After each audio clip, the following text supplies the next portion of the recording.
Ladies and gentlemen, we move to the last presentation of the evening. As Ron explained at the start of the night, that we have a former inductee being elevated to the status of legend. Would you please cast your eyes to the video and would you please applaud the elevation of Wangaratta Rovers Hall of Famer Steve Norman to status of legend. There were two constants in the Ovens and Murray League in the 1970s. Wangaratta Rovers winning flags and champion full forward Steve Norman sitting on top of the goal-kicking table. After a modest start to his career that included being overlooked for the Hawks lineup in the 1970 Grand Final, Norman soon made his presence felt. Parking Norman permanently in the goal square at the beginning of the next season was among the responses to being overpowered by Myrtleford in the 1970 Premiership deciding match.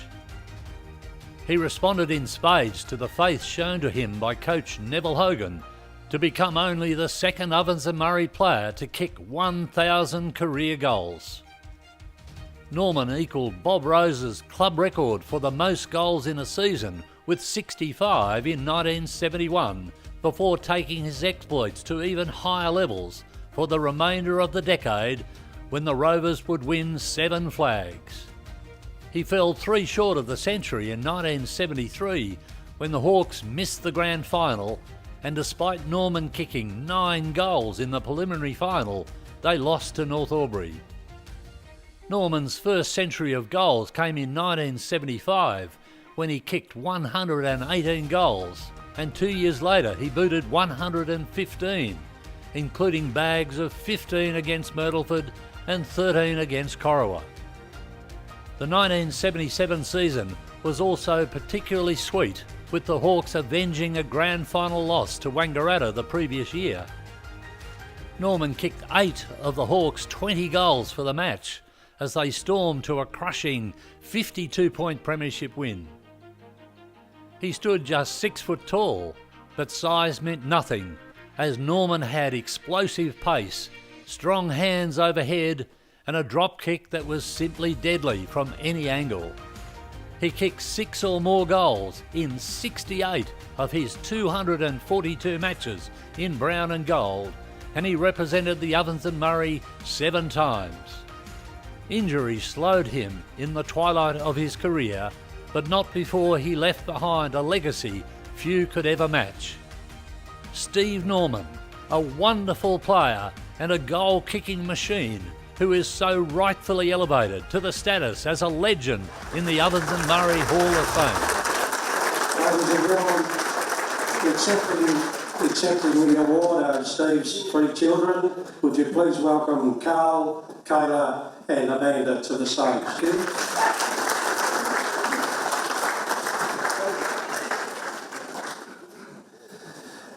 As we know, or I'm sure everybody does realise that Steve unfortunately passed away in the last 12 months or so, so it's quite an emotional night for his children, which we can well understand.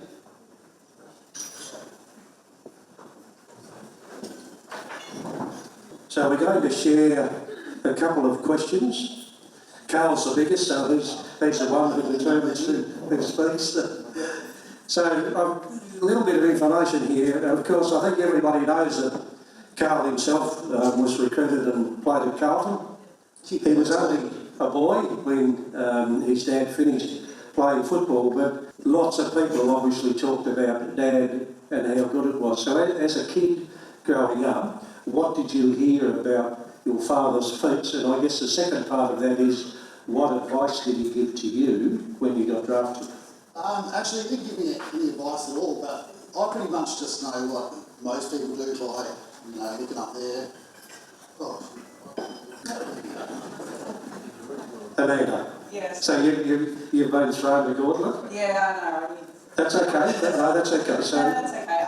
Look, we only heard secondhand, obviously, what Dad got up to on the football field. I was 3, I think, when he retired.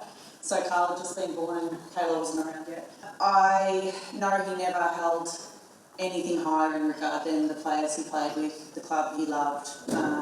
individual honours he was very proud of, but very embarrassed because everything he did was for the team. When I spoke to Carl a couple of weeks ago, he said that he knew more about Dad's teammates because he didn't want to talk about himself. And the people from Rovers that are here and some of his opponents have described him as just, you know, a one-in-a-lifetime player. So as children growing up, it must have been wonderful to hear some of those stories about you. Definitely, be very proud. I've got scrapbooks from Nan and from Mum, and every week turn someone had a clipping of him or told a story about him. And I think in those days everyone went to the football. Every weekend the whole town went to the footy. That's what he did. And not many people around Wangaratta wouldn't know his name. Yeah. I think, you know, across both sides of the road he was well respected, probably a bit feared. You know, he was a great bloke as well as a great footballer. Yeah, he liked to talk about footy, but yeah, as you say, never himself. Yeah. Always the fellas. Kayla might want to share this story, but I believe there's a photo that you talked about with your dad with his elbow sort of in an interesting place with an opponent. Would you like to share that, Kayla? I guess. He had his forearm in this photo that was on his wall. I used to ask him as a child, "What are you doing, Dad?" And he said, "I was whispering sweet nothings into his ear." Seriously see him just pushing his elbow into his head, neck area, but whispering sweet nothings was all Dad would ever say that he was doing. He was a gentle giant. As I said, he was only 6 feet tall, but he had a wonderful set of hands and he was a brilliant kick. One of the really nice things and one of the legacies of Steve Norman and the Norman family, and I'm not sure whether Kayla or Carl Amanda wants to talk about this, but earlier on this season, the Wangaratta Rovers Football Club named the city end of the oval, the Finlay Oval, the Steve Norman goals, and it was just a wonderful, wonderful tribute that is there forever. So would one of you like to make a comment about that joyful occasion? Yes, apparently I would. That's your go. Thanks, Amanda. The sign is magnificent.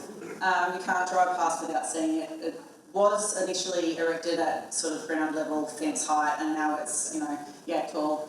I drive past some games and there are fans or spectators sitting behind the sign, using the sign to shield the sun, which often hits mid-afternoon, but we listen to the radio and the announcers call the Steve Norman goals, always know what the ball is. It's really lovely. I was out camping at Easter and I heard Steve Norman goals 20 times. Yeah. It was wonderful. One of the themes of tonight with a lot of our elite athletes is that they're exceptionally good at multiple sports. Steve was no different. He was a brilliant tennis player, and of course we've got Eddie Flynn and quite a few of the Wang people here that were great tennis players. So is there something that you'd like to share about your dad and his tennis? Once again, I think he was pretty much natural. Whatever he took to, he could do well. Country Week tennis was high on the agenda every year. I think he got out of a significant amount of pre-season football by citing that tennis commitments were high on the agenda. But I know he played a lot of mix with my mum early on. Like I said, Country Week he loved. He was just good at tennis, he was good at golf. I think he played golf off about 4 in the end. He just natural athlete. Yeah. Just to recap, and then I'll ask Amanda to make her thanks, but 242 games, 1,016 goals, and I did a bit of research that it's an average of nearly 4.5 goals a game, and it's bettered only by people like Tony Lockett and a very small handful of others. A 7-time premiership player, he kicked 100 goals 3 times. He was the goal-kicking champion at Wangaratta Rovers on 10 occasions, and he featured as the lead goal-kicking leader on 4 occasions. He's in the O&M team of the century. He's a life member of Rovers. He's a Hall of Fame member of Rovers, and now he has the ultimate and the permanent record of the city end of the goals being named the Steve Norman. So for people leaving a legacy, I don't think we've had anybody who's left a bigger legacy than Steve Norman. He certainly deserves his elevation. So Amanda, if you'd like to just make your thanks on behalf of the Norman family. Okay, I'm just going to read from here, sorry. Short and sweet, congratulations to all the other inductees tonight. You are all very worthy of this honour. I still remember the night Dad was initially inducted into the Hall of Fame. It was 16 years ago now, but the memory of him so physically ill at the thought of having to get up on stage he didn't have one bite of food for the night. He didn't know it, but I'd spoken to Phil Nolan beforehand and said that he may need some gentle prompting to get through it. He surprised even himself, I think, and he did really well. He had to wait till last cab off the rank that night too, and he was so wound up I thought he'd never climb the stairs, the poor fella. He will be remembered as a quiet, gentle man who loved the Rovers and their fierce rivalry with the Wangaratta Magpies, the Western Bulldogs and his family. Until his passing last July, he keenly followed the Rovers and was most frustrated at another promising season gone begging. If only he'd hung around for another couple of months to watch his beloved Hawks defy the odds to win a premiership. He would not have gone to the game, he was too nervous a spectator for that, but he would have been glued to the TV, swearing and carrying on as was his way. He would have been absolutely delighted. Our weekly dinners always began with him either bouncing through the door or slinking down the hallway, depending on the weekend's footy results. Such was his dedication to the sport he loved. He was obviously a brilliant player and along with it excelled at tennis and later on golf. But he absolutely loved football and the mateship that came with it. He was always incredibly proud but embarrassed by personal awards. Such was his attitude towards being part of the most incredible group of mates that he had the pleasure of playing through the 70s with. It was all about the team, not the individual. My brother, sister and I are all so very proud to be here to witness the celebration of Dad and the wonderful achievement of his promotion as a legend into this outstanding group of his peers.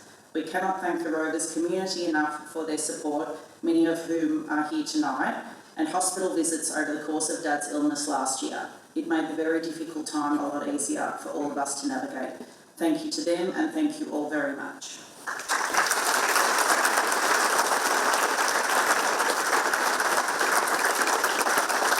So we'll ask the Norman family to stay, and if I could invite Carl, Fiona, Tony for Jim, Des, Daniel and Terry to join us on stage.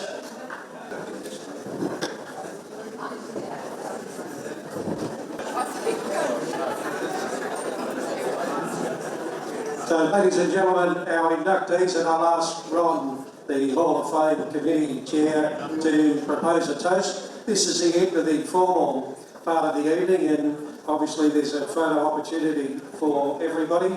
But thank you very much for attending. It's been a wonderful night.